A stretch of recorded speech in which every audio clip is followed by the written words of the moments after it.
हनुमान जी महाराज ने कहा, महाराज मुझे संजीवनी बूटी के लिए भेज दो। और द्रोणांचल पर्वत पे गए और संजीवनी बूटी को ढूंढा। आप सुनते हैं ना ये कथाओं में, गाँव में, नगरों में। तुलसीदास जी महाराज की कथा तो पूरे विश्व में चलती है महाराज।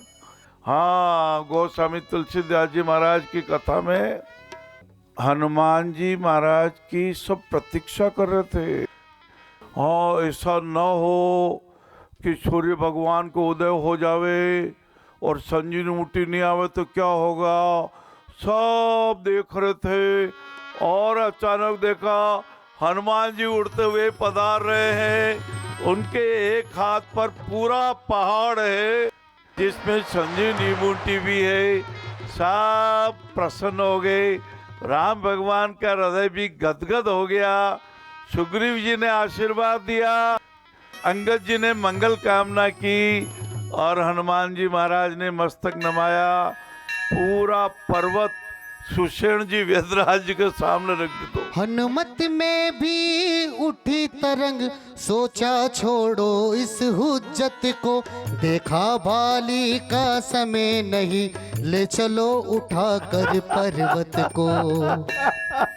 राम काज ऐसा नहीं करनो भाया। ऊंचो स्टैंडर्ड राखणो, क्वालिटी अच्छी राखणी। क्वांटिटी चक्कर में घना मती पड़जो।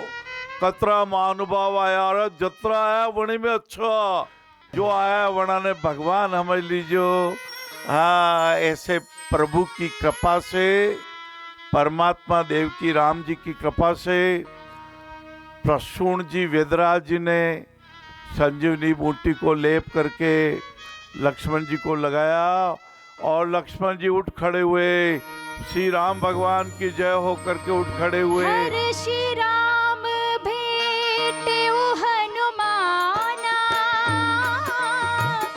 अति कृतज्ञ प्रभु सुजाना। तुरत वेद तब कीन्ही उपाई, उठी बैठे लक्ष्मण हर्षाई। अति कृतज्ञ शब्द कतरो अच्छा हो।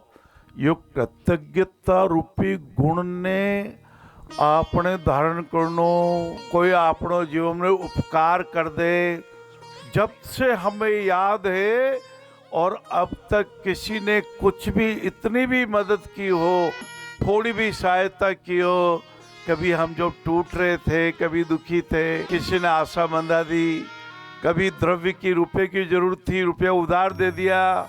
कभी हम चिकित्सा के अभाव में बिलख रहे थे, किसी ने मदद कर दी। हमेशा उपकार मानना और उनके प्रति कृतज्ञ रहना।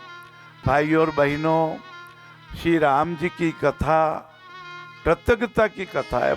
सुनो हनुमान, तुम्हारा ऋण में चुका नहीं सकता। देखे करी विचार मन माही, और तुम मम प्रिय भरत सम भाई। ये सत्संग अभी आपने सुना, सत्संग सुखदायक होता है।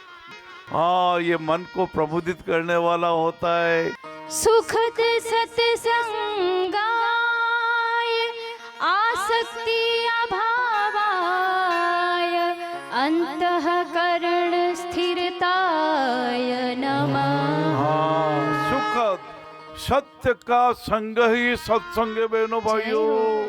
ऐसा जीवन हम जिए जो दुनिया को अभिमान हो। कर्म हमारे से है जो धर्म का प्रमाण हो। हजारों कहानियां, हजारों प्रसंगों, चारों वेदों के ऋग्वेद, अथर्ववेद, सामवेद, यजुर्वेद, 20,000 से अधिक श्लोक, महाभारत के 1,00,000 श्लोक, श्री रामचरितमानस, वेद, वेदांग, उपनिषद की कथाएं, सबका सार एक। मीठी वाणी राखणो, पर निंदा नहीं करनो, काम बनवाणो। कणीरो काम बगड़ रहे हो तो बनवाई दो। कटे सुई नी जगह छेद वे तो आप धागारी जान वटे लागी जाओ। यो आपनो सुखद सत्संग है। एक बंदर की बात चल रही थी कि बंदर रोकड़े से नीचे कूदा, एक संकड़ी मुंडे की हांडी पे हाथ डाला, अंदर गुड़ और चने पड़े हुए थे, गुड़ और चने को पकड़ लिया, मुट्ठी भींच ली, अब हाथ निकलता नहीं। जैसे ही जाने लगा तो वो मटकी एक हाथ पे लटक गई। अब दोनों हाथ के बिना एक हाथ से वृक्ष पे चढ़ नहीं सकता, तो शिकारी ने उसको पकड़ लिया। जी तो मेरे एक मिलने वाले जो पास में बैठे थे, जी गुरुदेव। उन्होंने कहा कि भाई साहब बंदर तो मूर्ख है। मैंने कहा कुछ समझाइए क्या हुआ। अरे कि हंडी छोड़ देता, चने गुड़ को छोड़ देता, जी दोनों हाथ खाली हो जाते, आराम से रुकड़े में जाके आम खाता, जी गुरुदेव। जामुन खाता, अमरूद खाता। मैंने कहा भाई साहब बंदर तो पशु है, लेकिन अभी आप पान मसाला खा करके व्यसन कैंसर को क्यों आमंत्रित कर रहे थे? आपको व्यसन लगा रहे, बड़े भाग मानुष तन पावा, नर्तन समने कवने देही जीव चराचर जाचते ही, ऐसी देह मिल गई और फिर भी आप व्यसन कर रहे हो और कह रहे हो बंदर तो मूर्ख है।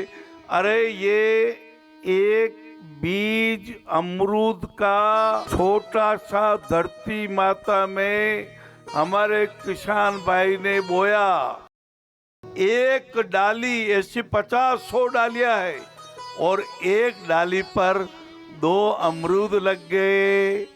जैसा बीज होगा वैसा फल होगा, जैसे कर्म करेंगे वैसा ही फल हमें प्राप्त होगा। उमंग की नवधारा है, जीवन कितना प्यारा है।